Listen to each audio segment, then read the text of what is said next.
तो हेलो बच्चों, कैसे हैं आप लोग। उम्मीद करता हूँ आप सब बढ़िया होंगे और आप सभी की पढ़ाई अच्छे से चल रही होगी। तो मैं मोनू राय आप लोगों का स्वागत करता हूँ नर्सिंग टू नॉलेज चैनल पे, जहाँ पे हम आप लोगों के लिए लेके आए हैं आज यूपी सीनेट के कुछ पिछले सालों के फिजिक्स के क्वेश्चन, जो कि आप लोगों की पढ़ाई के लिए बहुत ज़रूरी है और आप लोगों की तैयारी में बहुत बहुत अहम भूमिका निभाने वाले हैं।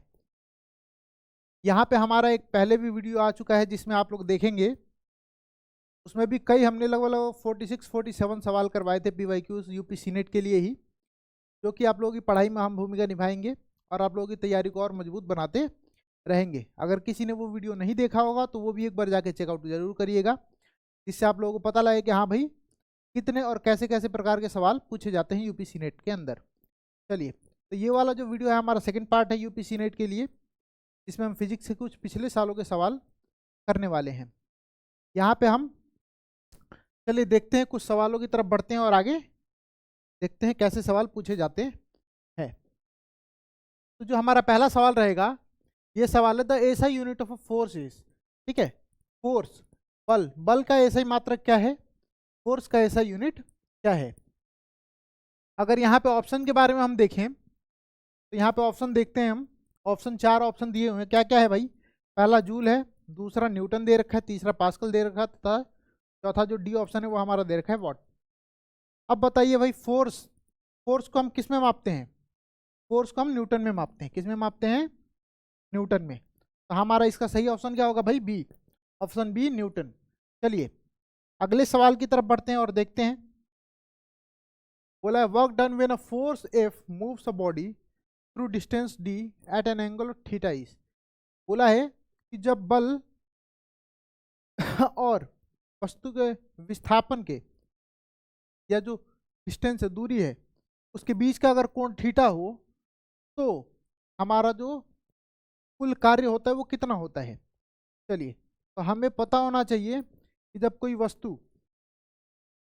के ऊपर कुछ बल लगता है और वो डिस्प्लेस होती है, मतलब विस्थापित होती है, किसी दूरी की तरफ तय करती है, चलती है, तो उनके बीच में अगर कोई थीटा है, मान लो फोर्स हमारा ये रहा और ये हमारा क्या है भाई, मान लेते हैं डिस्प्लेसमेंट का डायरेक्शन है, ठीक है, डिस्टेंस हमारा इस साइड में जा रहा है। तो अगर देखेंगे यहाँ पे तो इनके बीच में जो कोण होता है उसी को हम क्या बोलते हैं, थीटा। इसी को क्या बोलते हैं भाई, थीटा। और यहाँ पे जो हमारा फोर्स, इधर वस्तु डिस्प्लेस हो रही है, एफ नेट, ये क्या होता है भाई। तो अगर इसको ध्यान से देखें तो ये हमारा होता है,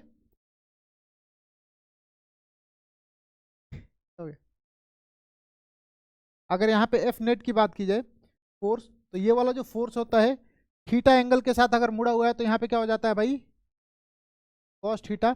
और यहाँ से जो हमारा वर्क डन निकल के आता है वो वर्क डन क्या हो जाता है हमारा, नेट फोर्स इनटू डिस्प्लेसमेंट। तो यहाँ से F dot D cos theta, ये क्या हो जाता है हमारा टोटल वर्क डन। अगर यहाँ पे हम देखें तो यहाँ पे हमारा ऑप्शन बी जो है वो करेक्ट हो जाएगा, जिसमें हम क्या देख रहे हैं भाई कि जो फोर्स है और डिस्प्लेसमेंट है ये मल्टीप्लाई में है और इनके साथ कॉस थीटा हमारा क्या है भाई, लगा हुआ है। चलिए अगले सवाल की तरफ बढ़ते हैं। तीसरा सवाल देखते हैं, the kinetic energy of a body of mass am moving with velocity v is. बोला काइनेटिक एनर्जी क्या होती है किसी भी बॉडी की जिसका मास m हो और जो उसकी वेलोसिटी होगी वो v होगी। तो आप लोगों से कुछ अलग नहीं पूछा गया है, यहाँ पे आप लोगों के काइनेटिक एनर्जी या गतिज ऊर्जा का सीधा सीधा फॉर्मूला ही पूछ लिया है। चलिए देखते हैं, तो द्रव्यमान m और वेग v वाली वस्तु की गतिज ऊर्जा कितनी होती है। तो अगर गतिज ऊर्जा की बात की जाए,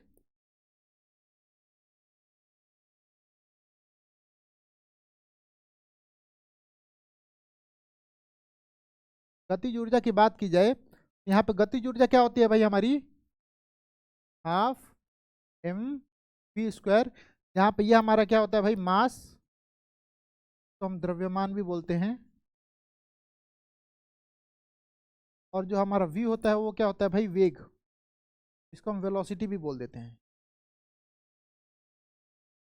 ठीक है। तो यहाँ पे हमारा क्या हो जाएगा भाई, हाफ एम वी स्क्वायर, जो कि हमारा ऑप्शन बी की तरफ जा रहा है। चलिए ये हमारा थर्ड सवाल था।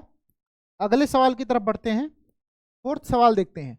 ओम्स लॉ रिलेट्स, ओम्स का, ठीक है, ओम का नियम किससे जोड़ता है? ओम का जो नियम है वो किससे जोड़ता है? तो चलिए पहले तो हम रिकॉल कर लेते हैं, एक बार याद कर लेते हैं कि ओम का नियम है क्या।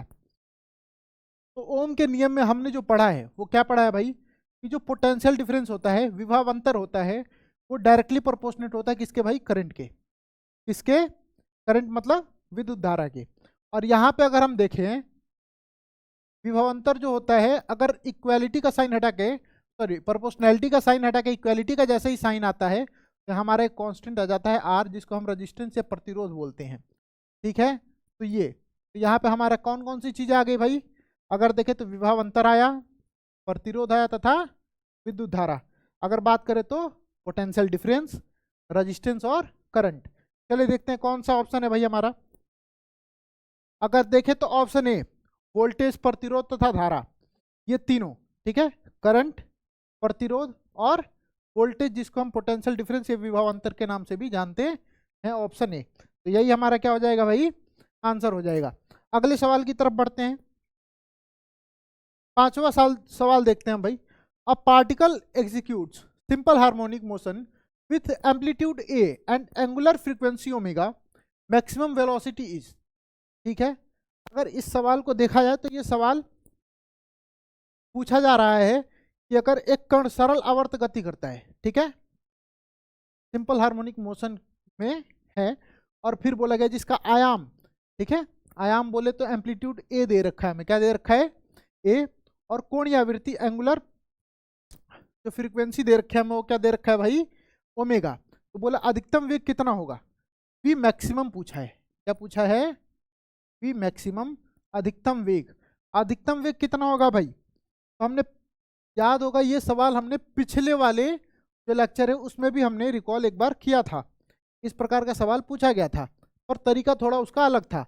अगर यहाँ पे देखो तो ये क्या आ जाएगा भाई, ए ए ओमेगा। ठीक है, ये क्या हो जाता है भाई, वी मैक्सिमम। और हमने ये भी जाना था कि वी मैक्सिमम होता कहाँ पे है, तो हमने पढ़ा था कि वी मैक्सिमम मीन पोजीशन पे होता है।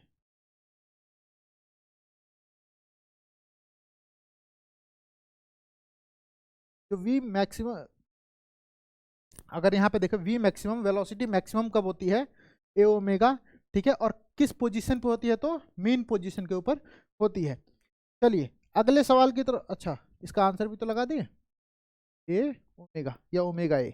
चलिए अगले सवाल की तरफ चलते हैं। The wavelength of a wave is 0.5 metre and its frequency is 50 hertz, its velocity is. बोला है किसी तरंग की तरंग दैर्घ्य 0.5 मीटर और आवृत्ति 50 हर्ट्ज है, इसका वेग कितना है, इसका वेग कितना है। चलिए वेलोसिटी पूछी गई है, ठीक है, कि वेलोसिटी बताओ भाई, वेग बताओ कितना है इसका। तो यहाँ पे अगर हम ध्यान दें तो हमारी वेलोसिटी, वेग,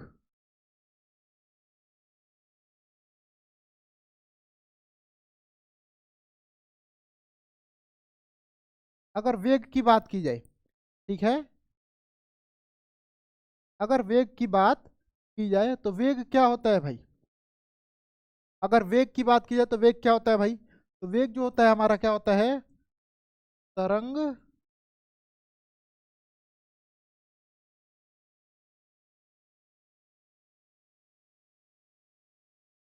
तरंग दैर्घ्य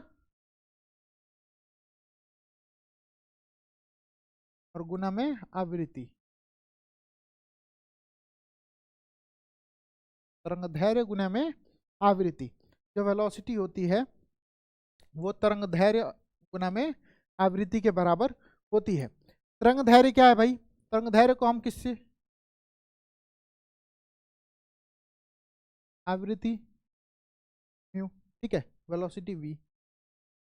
अगर बात की जाए वेग, तो वेग बराबर में क्या होता है, तरंग दैर्घ्य और आवृत्ति का गुना। चलिए तो ये वाला हमारा फॉर्मूला है, और इसी फॉर्मूले पे रखेंगे तो हमारा आंसर निकल के आ जाएगा। तो वेग निकालना है, वेलोसिटी निकालनी है, ठीक है, तो क्या हो जाएगा भाई, तरंग दैर्घ्य कितना दे रखा है, 0.5 मीटर, आवृत्ति म्यू कितना दे रखा है, 50 हर्ट्ज। ठीक है, इनको मल्टीप्लाई करें कितना हो जाएगा, 50 बचे 250, और एक के बाद पॉइंट पॉइंट लगा दिया, हर्ट्स, सॉरी मीटर है, मीटर हर्ट्स, इसी को हम लिख देते हैं मीटर पर सेकेंड। ठीक है, तो कितना आ गया 25 मीटर पर सेकेंड की वेलोसिटी कितनी आ गई भाई, 25 मीटर पर सेकेंड की वेलोसिटी। 7वें सवाल की तरफ चलते हैं। The gravitational potential energy of a body of the mass m at height h is, ठीक है, ऊंचाई h पर द्रव्यमान m वाली वस्तु की गुरुत्वाकर्षण स्थितिज ऊर्जा कितनी होती है। गुरुत्वाकर्षण स्थितिज ऊर्जा पूछ रखी है आप लोगों से। ठीक है, बोला गया है भाई साहब के बताइए यहाँ पे the gravitational potential energy of a body. ठीक है, ग्रेविटेशनल पोटेंशियल एनर्जी पूछी गई है जिसका मास, ठीक है, जिस वस्तु का मास क्या हो भाई, m हो और जमीन से h ऊंचाई पे रखी हुई हो। ठीक है, चलिए तो यहाँ पे देखते हैं। तो जो हमारा अगर बात करें ग्रेविटेशनल पोटेंशियल एनर्जी जो है, ठीक है, ये पीई के रूप में भी हम दिखा देते हैं। पोटेंशियल एनर्जी जो है वो क्या होती है भाई, जी एच, यहाँ पे जी हमारा क्या होता है भाई, मीटर स्क्वायर। ठीक है, तो पोटेंशियल एनर्जी कितनी आ गई, एम जी एच। यहाँ पे ऑप्शन कौन सा दिख रहा है भाई, ऑप्शन ए। चलिए अगले सवाल की तरफ बढ़ते हैं। 8वां सवाल देखते हैं भाई, the unit of magnetic field. ठीक है, मैग्नेटिक फील्ड, मैग्नेटिक फील्ड का यूनिट क्या है, ऐसा यूनिट क्या है मैग्नेटिक फील्ड का। अगर बात की जाए तो चुंबकीय क्षेत्र का, ठीक है, इकाई क्या है। ठीक है, चलिए यहाँ पे ऑप्शन देखते हैं भाई। पहला दे रखा है टेस्ला, दूसरा दे रखा है गॉस, तीसरा एम्पियर, चौथा हेनरी। ठीक है, तो हमें पता है कि चुंबकीय क्षेत्र की जो इकाई होती है वो क्या होती है भाई, टेस्ला। चुंबकीय क्षेत्र की जो इकाई होती है वो क्या होती है भाई, टेस्ला होती है। अगले सवाल की तरफ चलते हैं। The escape velocity from earth is given by, ठीक है, बोला गया है the escape velocity from earth is given by, पृथ्वी से पलायन वेग स्केप वेलोसिटी किस सूत्र से दिया जाता है। ठीक है, बोला गया है कि यह किस प्रकार से दिखाया जाता है, यह फॉर्मूला उसका क्या है, चलिए बताना है एक बार। तो हमें पता है कि जो स्केप वेलोसिटी है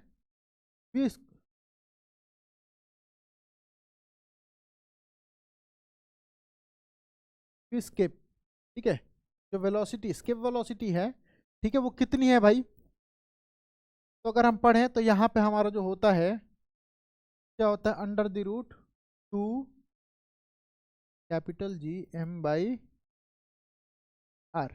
ठीक है, यहाँ पे अगर हम बात करें ये जो जी एम बाई आर है ये हमारा स्मॉल जी आर के बराबर भी होता है। और यहीं से ये जी एम बाई आर को अगर हम रिप्लेस कर देंगे तो किससे, जी आर से। ठीक है, तो वेलोसिटी स्केप वेलोसिटी कितनी आ जाएगी, √2 जी आर। ठीक है, यहाँ पे देखिए कौन सा ऑप्शन है, ऑप्शन ए। ऑप्शन ए क्या दिख रहा है भाई हमें, √2 जी आर। ये हो जाएगा हमारा आंसर 9th क्वेश्चन का। 10वें पे चलते हैं। बोला गया ठीक है, the capacitance of a parallel plate capacitor depends on, समानांतर प्लेट संधारित्र की धारिता किस पर निर्भर करती है। समानांतर प्लेट संधारित्र की धारिता किस पर निर्भर करती है, area of plates and separation. ठीक है, प्लेटों का क्षेत्रफल और उसकी दूरी के ऊपर। बोला गया ओनली एरिया, केवल क्षेत्रफल के ऊपर। उसके बाद बोला है ओनली सेपरेशन, केवल दूरी के ऊपर। और चार्ज स्टोर्ड, संग्रहित चार्ज के ऊपर। ठीक है, तो बोला गया है the capacitance of parallel plate capacitor depends on, जो कैपेसिटेंस है, ठीक है, वो उसका फॉर्मूला क्या होता है, तो हमने पढ़ रखा है epsilon not a by T. ठीक है, यहाँ पे क्या है भाई, ए हमारा एरिया होता है और डी क्या होता है भाई, डिस्टेंस बिटवीन द प्लेट्स। ठीक है, अगर बात की जाए डिस्टेंस बिटवीन द प्लेट्स या सेपरेशन बिटवीन द प्लेट्स। ठीक है, तो ए एरिया और डी सेपरेशन, इन दोनों पे। तो इसका ऑप्शन क्या हो जाएगा भाई, area of plates and separation. ठीक है, ऑप्शन ए। चलिए आगे चलते हैं, हम देखते हैं। ठीक है, a ray of light passed from air. ठीक है, बोला है a ray of light pass from air to glass, what happened. ठीक है, क्या होगा जब प्रकाश की किरण वायु से कांच में प्रवेश करती है तो क्या होता है। ठीक है। अगर बात कर ली जाए, मान लीजिए हम यहाँ पे हैं, ठीक है, ये एयर है और ये ग्लास मान लो, ठीक है।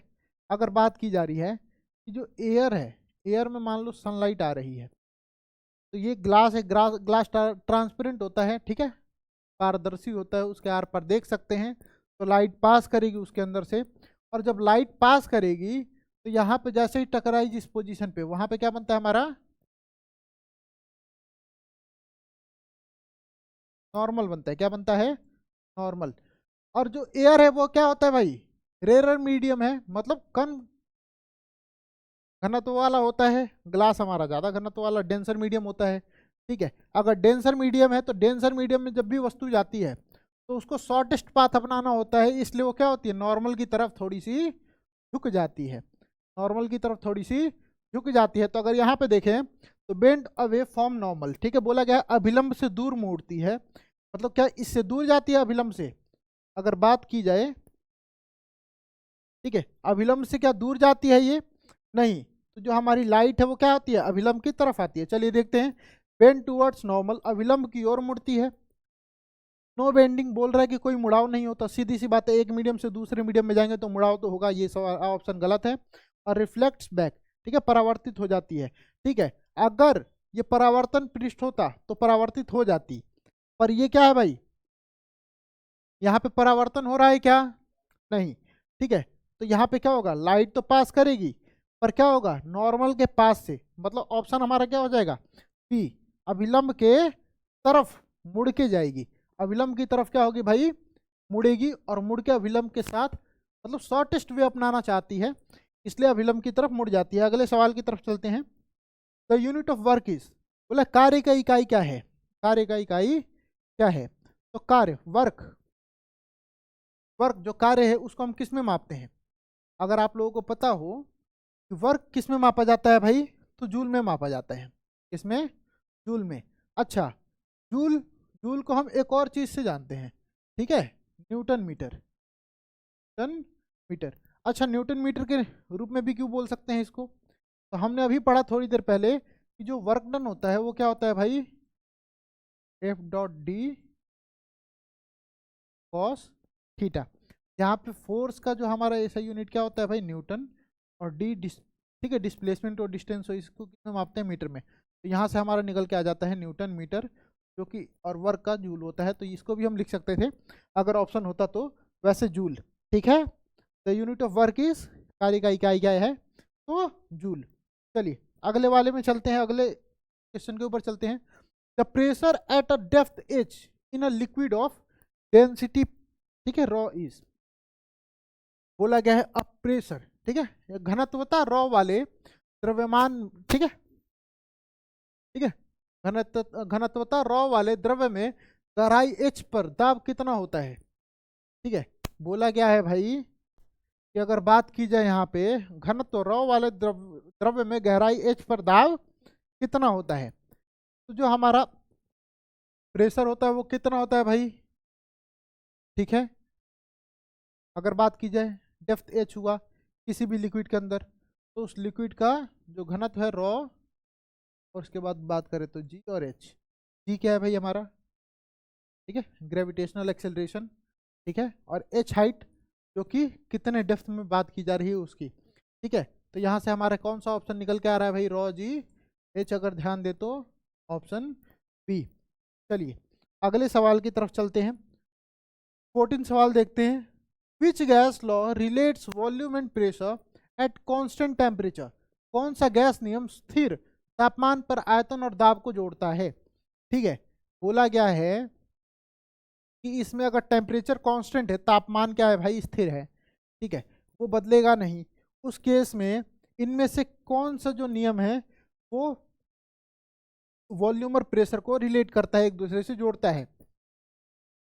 तो हमें पता होना चाहिए कि जो बॉयल्स लॉ है, ठीक है, बॉयल्स लॉ, ठीक है, यही क्या करता है भाई हमारा, ठीक है, हमारा क्या करता है भाई, कांस्टेंट टेम्परेचर पे, स्थिर तापमान पे आयतन और दाब को जोड़ता है।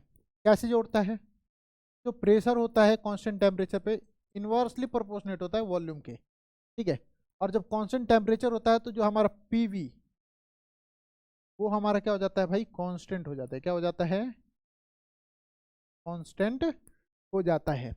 ठीक है, चलिए अगर यहाँ पे बात की जाए कि अगर दाब को बढ़ाना है तो हमें क्या करना पड़ेगा, आयतन को कम कर देना होगा। आयतन जैसे ही कम होगा दाब हमारा क्या हो जाएगा, अपने आप बढ़ जाएगा। ठीक है, यहाँ पे ये क्या होते हैं, इन्वर्सली प्रोपोर्शनेट होते हैं। ठीक है, एक बढ़ेगा दूसरा कम होगा, दूसरा बढ़ेगा पहला कम हो जाएगा। ठीक है, चलिए अगले सवाल की तरफ बढ़ते हैं। तो unit of electric current is, ठीक है, विद्युत धारा की इकाई क्या है। अगर बात की जाए कि विद्युत धारा की इकाई क्या है, तो विद्युत धारा की इकाई के बारे में बात हो रही है भाई। चलिए, तो विद्युत धारा को हम किस में मापते हैं। ठीक है, तो यहाँ पे 4 ऑप्शन दिए हुए हैं। वोल्ट, वोल्ट हमें पता है पोटेंशियल डिफरेंस। ठीक है, विद्युत धारा को मापने के लिए नहीं किया जाता है। ठीक है, ओम हमारा होता है रेजिस्टेंस के लिए। ठीक है, कुलाम, कुलाम हमारा होता है चार्ज के लिए। हमारा एम्पियर बचा, जो ऑप्शन बी है, उसको हम किसके लिए यूज करते हैं भाई, विद्युत धारा के मापन के लिए करते हैं। चलिए आगे चलते हैं। A body moves in circular path of a radius R with speed v, centripetal acceleration is. ठीक है, अगर बात की जाए कि बोला गया है कि आर त्रिज्या और v चाल से वृत्तीय पथ पर गतिमान वस्तु का अभिकेंद्रित त्वरण कितना है। अगर बात की जाए कि अभिकेंद्रीय त्वरण कितना है, तो क्या होता है भाई, अभिकेंद्रीय त्वरण कितना होता है। अगर बात की जाए ए सेंट्रीपिटल कितना होगा। अगर ए सेंट्रीपिटल की बात की जाए, इसमें हमारा क्या है भाई चाल v है, मतलब कांस्टेंट है, और रेडियस कितना है उस सर्कुलर पाथ का, r है।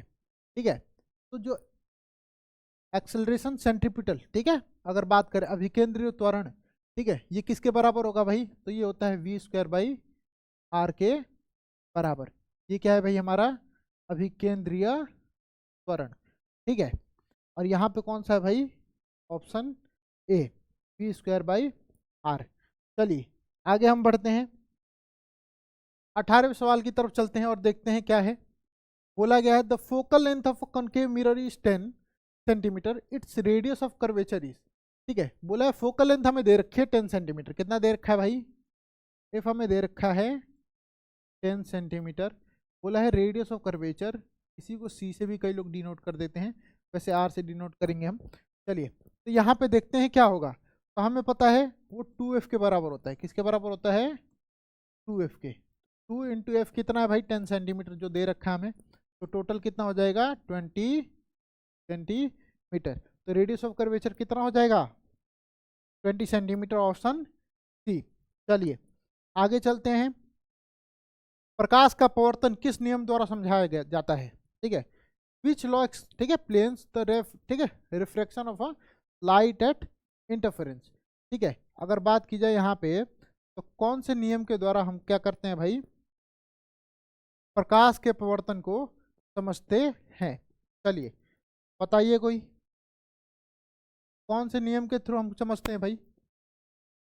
अगर बात करें कि प्रकाश का पवर्तन किस नियम द्वारा समझाया जाता है, तो बताइए कौन से नियम के द्वारा हम समझते हैं प्रकाश के पवर्तन को।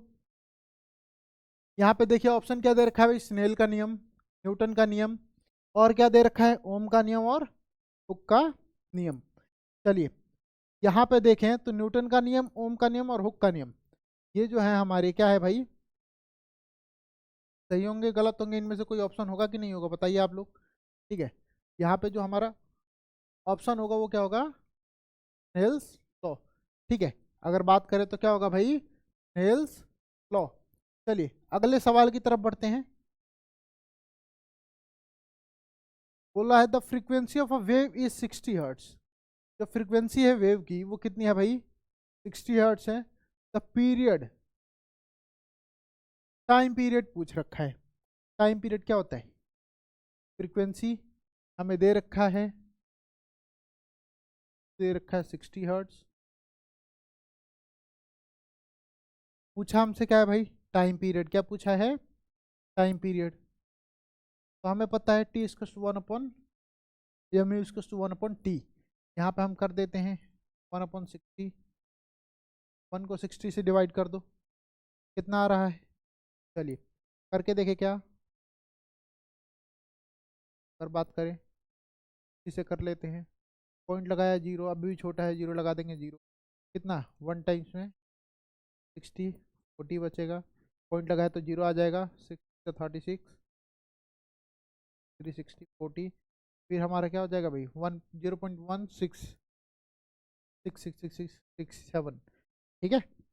तो हमारा क्या हो जाएगा भाई 0.0167 सेकेंड, ये क्या हो जाएगा हमारा टाइम पीरियड, ठीक है। अगर आवर्तकाल की बात की जाए तो कितना आ जाएगा 0.0167 सेकेंड।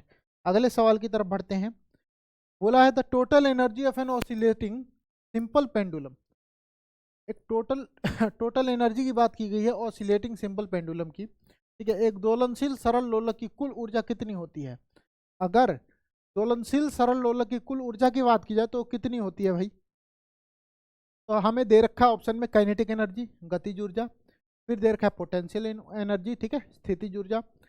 तीसरे ऑप्शन की ओर देखें तो हमें बोल रखा है कि काइनेटिक एनर्जी और पोटेंशियल एनर्जी का जोड़, ठीक है, यह योग दोनों का सम, ठीक है। चौथा जो हमें दे रखा है शून्य। तो अगर हम यहाँ पे बात करें कि दोलनशील सरल लोलक की कुल ऊर्जा कितनी होती है, तो उसकी जो टोटल एनर्जी होती है वो kinetic energy plus potential energy, अगर बात करें तो गतिज ऊर्जा और स्थितिज ऊर्जा, इन दोनों के जोड़ के बराबर होती है। चलिए अगले सवाल की तरफ बढ़ते हैं भाई। 22वां, the slope of V I graph gives, voltage धारा, ठीक है, जो ग्राफ है का ढाल क्या देता है ये बताया गया है। तो वोल्टेज और धारा का जो ग्राफ है, मतलब अगर बात करें तो विभवांतर और विद्युत धारा का जो ग्राफ है वो हमें क्या देता है, रिजल्ट में क्या देता है। तो हमें पता होना चाहिए कि ओम के नियम के द्वारा अगर हम बात करें P=IR होता है, क्या होता है IR, यहाँ से R जो होता है हमारा क्या हो जाता है भाई P/I, ठीक है। तो यहाँ से हमें क्या पता लगता है कि जो वोल्टेज और करंट इन दोनों के ग्राफ से जो हमें निकल के मिलता है प्रोडक्ट या जो भी हमें आंसर मिलता है वो क्या निकलता है भाई हमारा रजिस्टेंस या प्रतिरोध निकलता है। अगले सवाल की तरफ बढ़ते हैं। यहाँ पे लिखा है 100 वॉट बल्ब इज, ठीक है, connected to 220 volt supply, current drawn is, ठीक है। बोला है कि कितना करंट जा रहा है, पास कर रहा है। बोला है कि 100 वॉट बल्ब को 220 वोल्ट के स्रोत से जोड़ा गया है, इसमें प्रवाहित धारा कितनी होगी, इसमें प्रवाहित धारा कितनी होगी। चलिए तो यहाँ पे हम प्रवाहित धारा का कैलकुलेशन कर लेते हैं और कैलकुलेट करके निकाल लेते हैं कितना होगा। तो यहाँ पे जो हमारा शक्ति होती है P, वो क्या होती है भाई I²R, इससे भी डिनोट कर सकते हैं, और VI, ठीक है, इससे भी डिनोट कर सकते हैं। अगर यहाँ पे बात करें तो हमें इन दोनों को इक्वेट कर देना है। P क्या हो जाएगा भाई VI, यहाँ से हमें क्या निकालना है भाई करंट निकालना है, I निकालना है, I निकालना है, तो V हमारा इधर आके डिवाइड कर देगा P को, P/V=I। पावर शक्ति कितनी दे रखी है भाई हमें 100 वाट, कितना दे रखा है 100 वाट, और जो पोटेंशियल डिफरेंस है वो कितना है हमें, ठीक है। अगर बात करें तो कितने के स्रोत से स्रोत कितना है भाई 220 वोल्ट। अगर ये हमारा विद्युत धारा निकाल देगा। चलिए 1 0 से 1 0 कटा, ये 5 बार में 2 के पहाड़ में, और ये 11 बार में, 5 को 11 से भाग कर लेते हैं, 5 को 11 से भाग कर लेते हैं, पॉइंट लगाया 0, 11 चौक 6 बचेगा, पॉइंट लगाया तो 0 आ जाएगा, 11 5 55, फिर वही 5, फिर 4 5 4 5, ये रिपीट होना चालू हो जाएगा, ठीक है। तो अगर बात करें तो करंट हमारा कितना निकल के आ गया भाई, करंट हमारा निकल के आया वो कितना है 0.45, ठीक है, बार लगाना बार लगा दो 0.45 एम्पियर, ठीक है। तो यह हमारा ऑप्शन ए है। और यहाँ पे अगले सवाल की तरफ हम बढ़ते हैं जो कि हमारा लास्ट सवाल होने वाला है, लास्ट क्वेश्चन होने वाला है। The escape velocity from earth depends on, पृथ्वी से पलायन वेग किस पर निर्भर करता है, पृथ्वी से जो पलायन वेग है वो किस पर निर्भर करता है। तो अभी हमने पीछे पलायन वेग, ठीक है, स्केप वेलोसिटी के बारे में बात भी की थी। जो वे स्केप होता है क्या होता है भाई, हमने बात की थी √2 की कैपिटल M अपॉन R, यही होता है। यहाँ पे देखा जाए तो जो पलायन वेग है, ठीक है, स्केप वेलोसिटी है, वो किस किस पे निर्भर कर रही है भाई? मास पे और रेडियस पे। चलिए, तो mass and radius of earth, तो किस पे भाई? Mass and radius of earth. तो हमारा ऑप्शन ए हो जाएगा, ये हमारा क्या हो जाएगा भाई? आंसर हो जाएगा। चलिए, तो ठीक है, आज तक के लिए यहीं पे, ठीक है, विराम देते हैं, और आगे के सवालों के लिए आप हमसे जुड़े रहिएगा और हमारे चैनल को सब्सक्राइब करके भी रखिएगा, जिससे कि हमारी आने वाली जो भी जितनी भी वीडियोस हैं यूपी सीनेट के बारे में और अदर भी, यहाँ पे बहुत सारे नर्सिंग टू नॉर्सेट चैनल पे बहुत सारे एग्जाम्स की तैयारी कराई जाती है। यहाँ पे एम्स लेवल तक की तैयारी कराई जाती है, जिसमें दीप्ति मैम अहम भूमिका निभाती हैं। तो आप उन अगर आप लोगों को एम्स की तैयारी करनी है, या कोई हो आपके जान पहचान में जिसको एम्स की तैयारी करनी हो, तो आप हमारे चैनल को उनको रिकमेंड कर सकते हैं, ठीक है। और आप लोगों को अगर यह वीडियो अच्छा लगा हो तो आप इसको एक लाइक ज़रूर करिएगा, और जो भी आपकी क्वेरी हो आप कमेंट कर सकते हैं, ठीक है। अगले वीडियो में हम उसको सुलझाने की कोशिश ज़रूर करेंगे। उम्मीद करता हूँ आप लोगों को ये वीडियो अच्छा लगा होगा, और अगर अच्छा लगा होगा तो आप लोग एक लाइक ज़रूर करिएगा। धन्यवाद। यहीं पे हम अपनी वीडियो को ख़त्म करते हैं और फिर मिलेंगे आपसे एक नए वीडियो के साथ। तब तक के लिए बाय बाय।